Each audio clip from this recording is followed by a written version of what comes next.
أعوذ بالله من الشيطان الرجيم واعبدوا الله ولا تشركوا به شيئا وبالوالدين إحسانا وبذي القربى واليتامى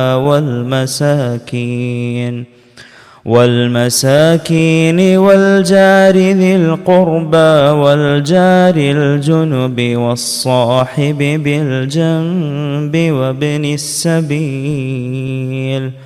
وابن السبيل وما ملكت أيمانكم إن الله لا يحب من كان مختالا فخورا.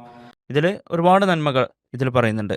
അതിലൊന്ന് മാതാപിതാക്കളോട് നന്മ ചെയ്യുക, അതേപോലെ അടുത്ത ബന്ധമുള്ളവരോട് നന്മ ചെയ്യുക, അനാഥകളോട് നന്മ ചെയ്യുക. ഇവരോടൊക്കെ ഇങ്ങനെ പറയണം, അനാഥകളോട് നന്മ ചെയ്യുക, സാധുക്കളോട് നന്മ ചെയ്യുക, അടുത്ത ബന്ധമുള്ള അയൽക്കാരനോട് നന്മ ചെയ്യുക, അകന്ന അയൽക്കാരനോട് നന്മ ചെയ്യുക, പാർശ്വത്തുള്ള കൂട്ടുകാരനോട് നന്മ ചെയ്യുക, വഴിക്കാരനോട് ഒരു വഴിയാത്രക്കാരനോട് പോലും നന്മ ചെയ്യുക. അതേപോലെ ഇങ്ങനെ ഒരുപാട്. അതേപോലെ തന്നെ പൊങ്ങച്ചക്കാരനും ദുരഭിമാനിയുമായിട്ടുള്ളവൻ അള്ളാഹു സ്നേഹിക്കൂല. അങ്ങനെ അത് ഒഴിവാക്കണം, അഹങ്കാരം ഒഴിവാക്കണം എന്നും പറയുന്നുണ്ട്.